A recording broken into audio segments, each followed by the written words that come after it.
It's about time for another one of Lee's. A look at a few wrestling bumps that, well, they certainly stick out in the mind. They're pretty wild, whether that's by design or whether they just didn't quite happen as planned.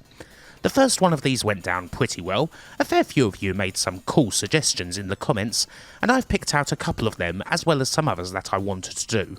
In the end, I've got 5 more to cover here, and I've certainly got a bunch of others that I can do later on. As ever, I've tried to avoid some of the more obvious bumps that most everybody already knows, and I'm also not going to include anything that resulted in a career-ending injury. In everything that's shown here, to the best of my knowledge, the folks that were involved were able to keep on wrestling, even if they may have at times had to go on the shelf for a little bit. So, with all that in mind, let's get on with the action. And management over to Juicy. Yes! The Juicy with the kick in. I think it's cool to start a vid like this with a bump that looks gnarly as all hell, but comes off exactly as intended. Not just ridiculous, but ridiculously awesome. Indeed, this is a signature bump, as opposed to one specific incident. Such things are often pretty cool, even if you end up seeing them a lot. If it's something like, say, the flare flip or Bret Hart's sternum first crash into the ring post. They can certainly be varying degrees of wild as well. Something like the 400-pound Rikishi's dangerous but wicked inside-out clothesline bump, or the horrifying thud of Mick Foley's nasty plunge. But there's one guy who is pretty much defined by a signature bump that's basically like no other. The first move you're going to think of for the man, and something that was never not brilliant. The man in question here is Chris Hamrick, and the move is his signature rope bump. Now, as you may expect from someone whose most famous move involves taking a bump, it's not as if Chris Hamrick's a hugely well-known mainstream wrestler or anything like that. Usually if he appeared on television he did so as enhancement talent, although he was very well known on the 90s and noughties independent circuits. He did appear a bit during the end of the original ECW, and you're not going to find people who have bad words to say about him. This is one thoroughly respected journeyman wrestler, a guy who can have a good match with anyone, can make anyone look like $1,000,000. Make no mistake, Hamrick is really freaking good, and he had a pretty damn cool tag team with Tracy Smothers. Anywho, the bump usually happens with Hamrick's opponent on the ropes, whether they're leaning on them or draped across the middle or whatever. He takes a running leap at them, they move, and Hamrick ends up going straight through the ropes, landing on the floor. It looks freaking wild indeed, and it certainly looks painful, especially if there's no mats to speak of, and Hamrick is certainly taking the bump at what looks like a pretty fast speed. Still, there's a couple of things Hamrick does to soften the impact. He doesn't totally miss those ropes, grabbing the top with his hands as he goes through in order to slow his momentum, and he usually lands with his feet first on the outside. It is one of those cool things that looks so chaotic, but when examined further, it is actually a bit more controlled than you think.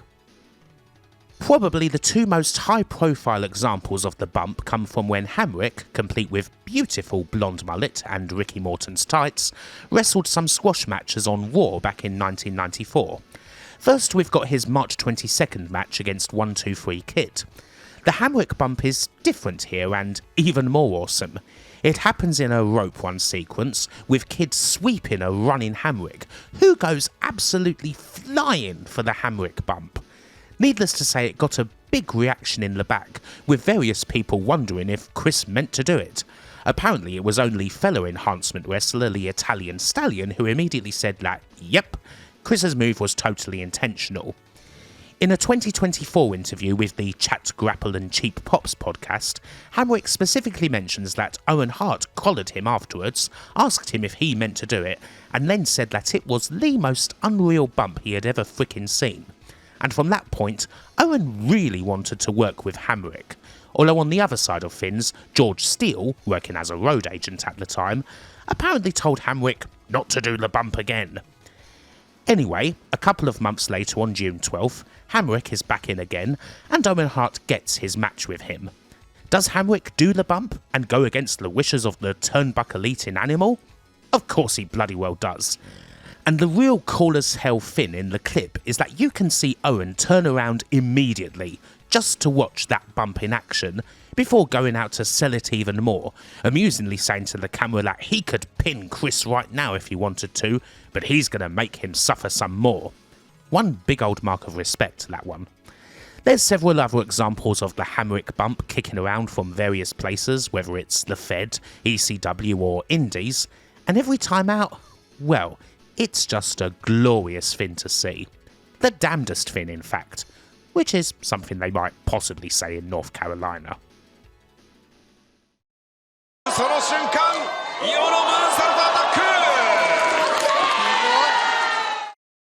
A lot of you most definitely wanted to see something from Japan in the second vid, and I am more than happy to provide. Here, for your consideration, is a rather outrageous moment from the world of Joshi, starring someone who's pretty well known for wild bumps, that being Io Shirai. There's a few examples of big bumps from Io's career that we could take a look at. There's her whopple of a dive onto Pentagon from Lucha Underground, her great Sasuke tribute trash can cage jump from NXT, her absolutely wild ladder flip bump also from NXT. She has taken some risks, but I think the top spot for her just has to go to a particular move she did a few times back in Stardom. Mainly because I can't imagine there's too many other people who would have had the balls to do it, considering the risks involved, and it's not exactly something she can just pull out again nowadays.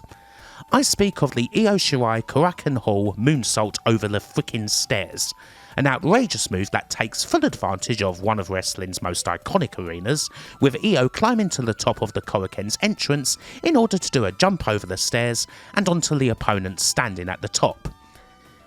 There's a couple of examples of Io pulling this move off kicking around. The most famous one probably comes from her final match in Stardom on 17th of June 2018, where she teamed up with Mayu Iwatani to take on Kagetsu and Hazuki, a rather flawless example where the move is nailed and it also gives us one hell of a picture. A couple of years before that, there's one from her absolute classic December 23rd, 2015 year-end match against Miko Satomura. These two bouts in particular feature the moonsault as a standout spot. But holy hell, it's a move that sticks the heart directly into the mouth. I probably don't need to explain why at too much length. Io Shirai is doing this move in such a way that she lands on her feet. As is the case in examples from the last video, such as Jeff Hardy's swanton over the TNA entrance, the key factor isn't necessarily height, as she's jumped from plenty higher than this. There's distance over a quite large set of stairs that leads down into, well, the abyss, basically. You don't really want to think about what happens if Io ends up falling short on this bump, to be honest, or if she doesn't land on her feet, or if she slips. Yeah, it's not good. There is one other example of the bump that I've seen, I believe from a multi-woman match in October 2016, where she does the move onto the members of Odo Tai, Koko Kimura, Hana Kimura and Kagetsu, and she most certainly does fall short, having to be caught and saved by the heel trio. On the whole, this is one I must say that I'm not too sure about. It is unquestionably impressive, and an example of just how freaking good Shirai is, how athletic she is to clear all that distance on a flip with no bounce or anything, but the risk really doesn't seem worth it on this one, and happily there's no example of the move going drastically wrong. As it is, it's not something we're likely to see again, what with Io absolutely smashing it in WWE right now, and while she's obviously not risk averse or anything in the Fed, it is perhaps for the best that a bump like this one remains in the past. Price it in. Oh, he's elevated! Good God, he just ricocheted off the top rope! The cringing continues with this next bump, which is once again a recurring one, although this isn't anything modern. Indeed, we're going all the way back to the late 80s and early 90s for this one, a tag team move that, in all honesty, isn't that far away from the Beverly Brothers Shaker Heights spike that I poured hate on in the first vid when it comes to being rather uncontrolled and primarily based around taking liberties with enhancement talent. Even more annoyingly, the move in question isn't even one that finishes a frickin' match. A back body drop, shoulder throw or whatever is usually a pretty standard move, a transitional affair. When it's a double team back body drop, it does certainly carry a little extra oomph. But when it's a double team back body drop executed by the Samoan SWAT team, well, that's when it becomes something ridiculous, outrageous, and honestly rather annoying. In case you're not sure, the Samoan SWAT team was the original name for what would eventually become the Head Shrinkers in WWF. In the main, it consists of Samu and Fatu, with Father Afa coming in as their manager once they debuted in the Fed. Before then, the SST were found in various promotions, including late 80s WCW, and it's largely here where the double team back body drop can be found. I don't think it's a move they did too much in WWF, although it's not as if they weren't overly stiff against enhancement guys there in other ways. The move is, of course, as simple as it sounds. A guy gets ran to the ropes and then both of the Samoans back body drop them as opposed to just one, but it just always seems to look so ugly, to the point where, again, like the Shaker Heights spike, you wonder if that's just by design. Often guys don't ever seem to get the rotation they need. This ugly one, in which a guy called Rock Hard Rick, teaming with a young Mike Awesome, as it happens, lands pretty much on his forehead. That's a pretty typical example of how it goes. Still, that is far from the worst one. The honour there goes to a poor sod named Jerry Price from a July 21st 1989 Saturday night. Price goes so freaking far that he ends up bouncing off the ropes and getting spiked. Just an absolute what the hell type of move, really. It is a wonder nothing serious happened with any of these backdrops. And again, this isn't the finisher.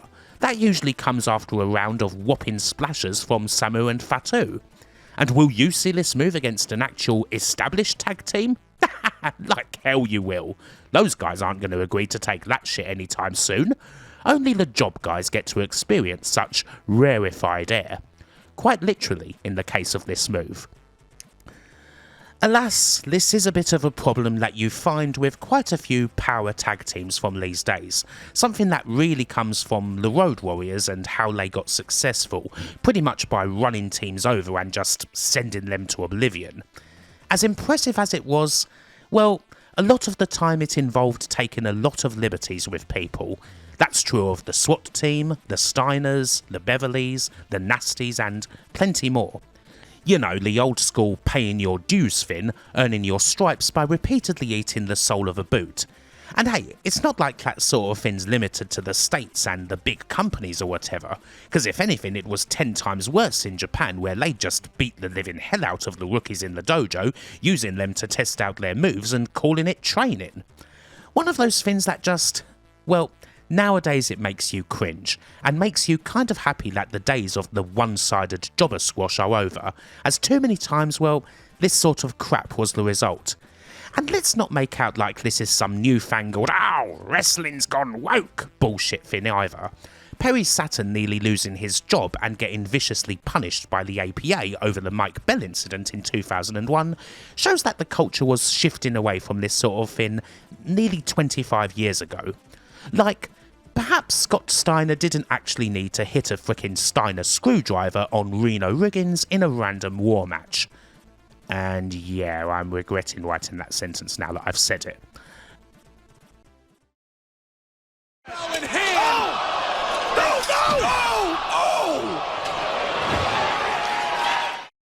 I almost feel as if these vids have to include at least one Jeff Hardy moment because, well, when you look up ridiculous bumps in the dictionary, his picture is likely going to be right there. So here's Jeff once again, and once again it's in TNA. And again, it's not actually a moment that goes wrong or anything like that. Indeed, it may kind of be one of those things that looked a whole lot worse than it actually was. Still, it undeniably looks pretty frickin' brutal.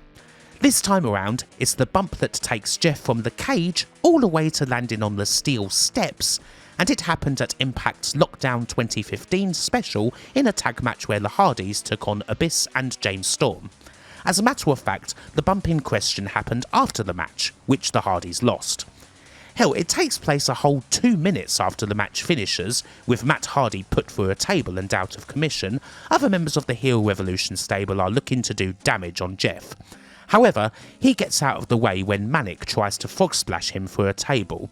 Jeff rallies a bit with some drop kicks and ends up taken to the top of the cage where he's attempting to fight off Sanada, but then he gets crotched by Abyss when he opens the cage door.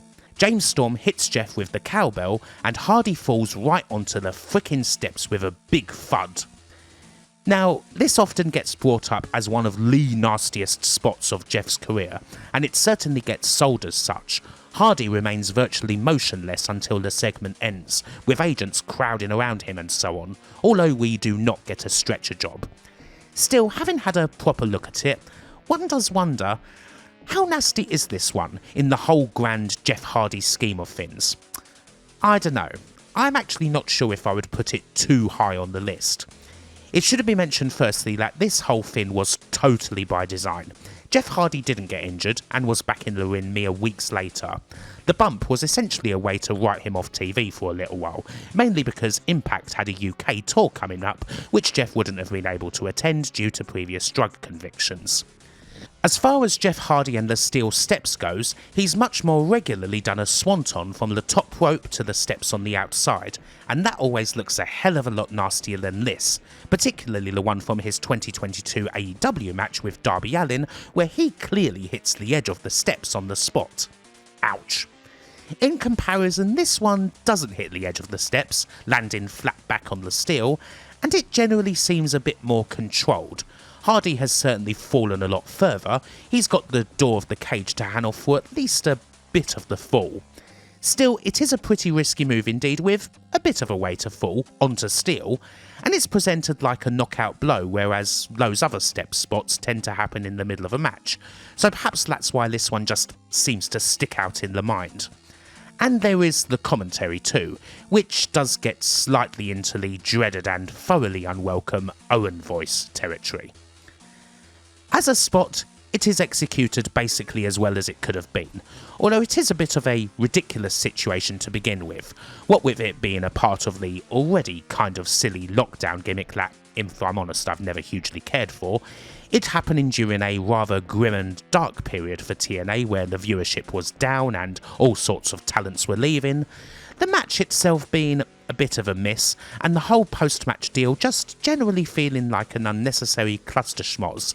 Like, why, beyond Jeff Hardy simply being Jeff Hardy, is he climbing the cage in the first place?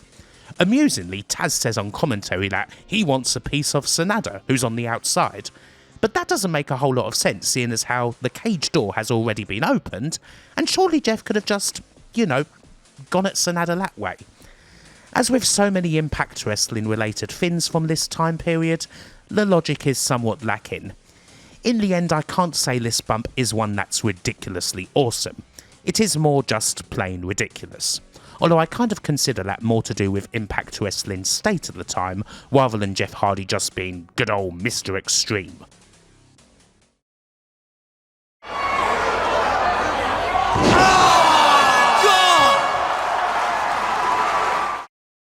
I kind of went various ways when it came to including this final spot, as it is a little bit of a heavier subject than what has been seen in the Ridiculous Bumps videos so far.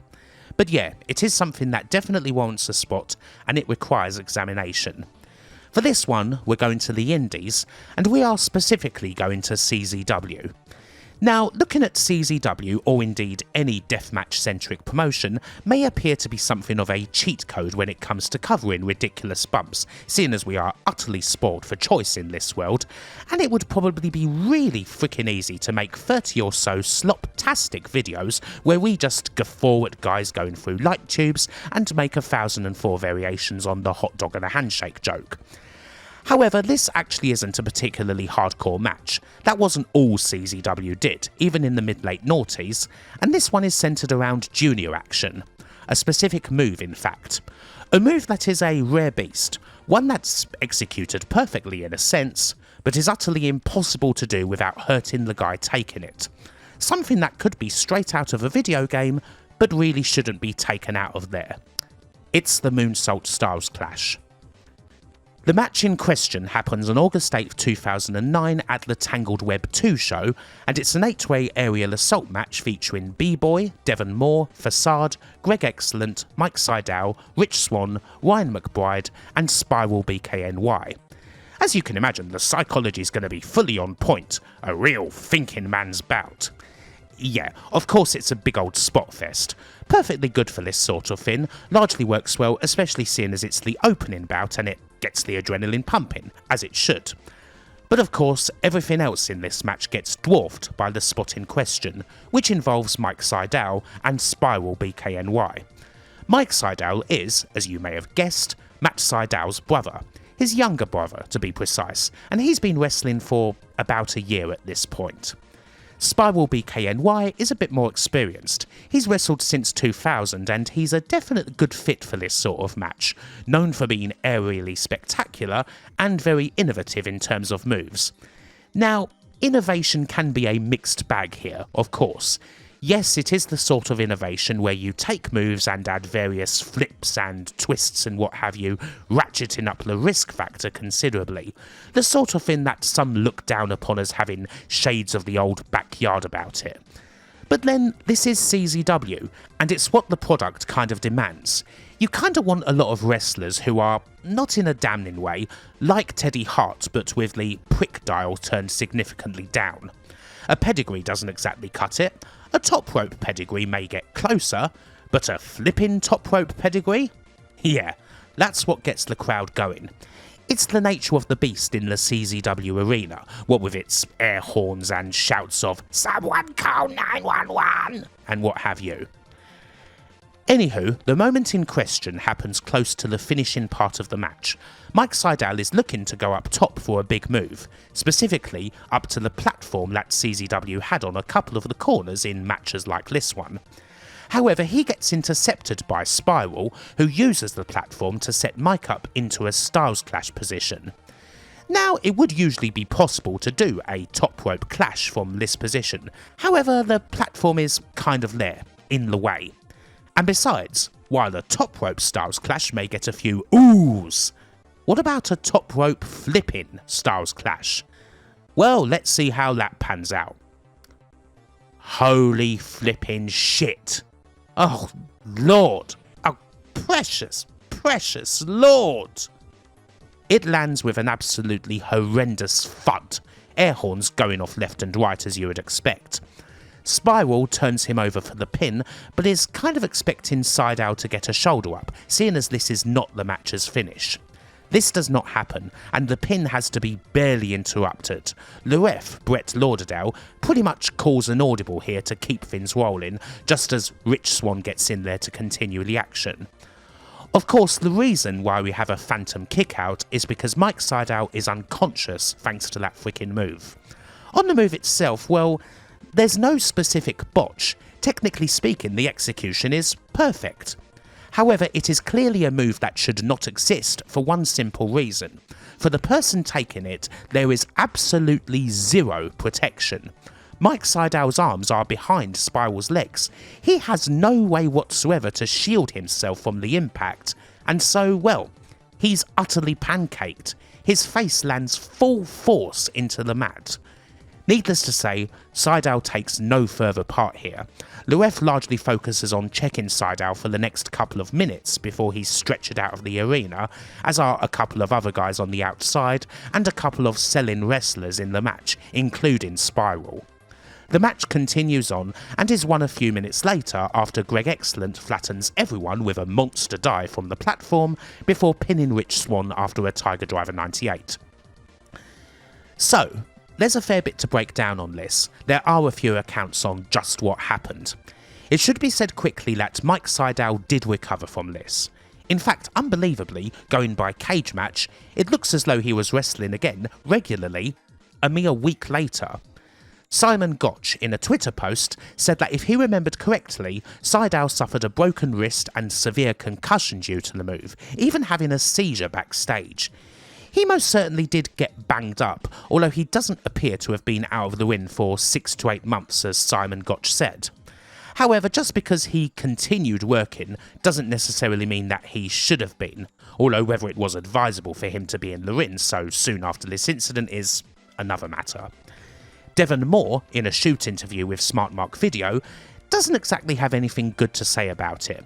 He says that on the outside he heard Mike shouting, "No, don't do it," before the move, and yet it happened anyway.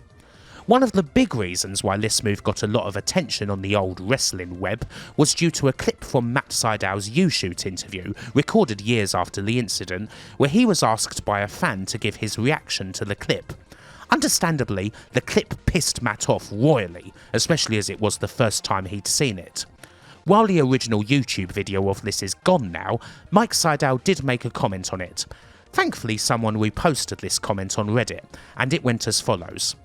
"Hey there sports fans, Matt's right, it was really stupid on both our parts. 50-50 responsibility there. Spyral should not have proposed the move and I should not have accepted it. That is not a move you can shoot on somebody.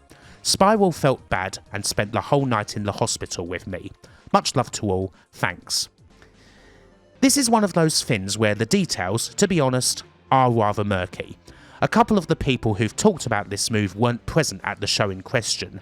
For someone like Matt Sydal, it's the first time he's seen the move and naturally his reaction is justifiably very angry and very raw indeed. As for the one who was there, Devon Moore, well, to put that into a bit of context, he brings it up while talking about his own part in another incident, that being the IWA Mid-South one involving Mike Levy, which is a whole other altogether more horrid subject. Another detail is that Spyral actually already did have a move similar to this, a top rope Styles Clash with a flip, only this time it's forward facing. This is still a wild move, although it being forward facing does make a big difference. It mainly ends up resolving in a sit out powerbomb position, so there's a hell of a lot more opportunity for protection. Still not exactly an advisable move, but it's better than the complete bedlam of the Moonsault version, which, it goes without saying, was never seen again. The thing that we're lacking here is Spyral's own side of the story, and unfortunately that is something we're never going to get. In May 2011, while training, he was practicing a 630 leg drop. It went wrong during practice, and sadly Spyral BKNY ended up getting paralysed. On December 4th, 2017, Brandon Spyral BKNY Kaplan passed away at the age of 36. This tragedy unfortunately does add another layer of Chinese whispers to the incident. I have seen people on the internet present the move saying that Mike Sydal got paralysed from it or it ended his career, when that certainly wasn't the case. What ended up happening to Spyral BKNY afterwards also often results in people saying that karma's a bitch, which frankly is a position I cannot agree with in the slightest. It was certainly an ill thought out move that absolutely should not have happened, but karmically speaking, the punishment here clearly does not fit the crime. Considering the words of Mike Sydal himself, there is nothing at all to indicate that Spyral didn't regret the incident, or that he was unrepentant. It was horrible, but he did the right thing and stayed the night with Sydal to make sure that he was okay. There will always be a bit of fog around this one, unfortunately. When it comes to a full detailed picture of it, there's always going to be missing pieces. Big flips and moves you weren't likely to see anywhere else, for better or worse, were and are a part of CZW. But on this occasion, two people went way too close to the sun for comfort. And there we go. 5 more ridiculous bumps have been covered. Undoubtedly there'll be another time when we'll be looking at 5 more. And as ever, you're invited to suggest any moment or move or whatever that you would particularly like to see covered in the comments section, as well as, all the other YouTube stuff everyone says you should do. Hopefully you've enjoyed this video, and until the next time, bye for now.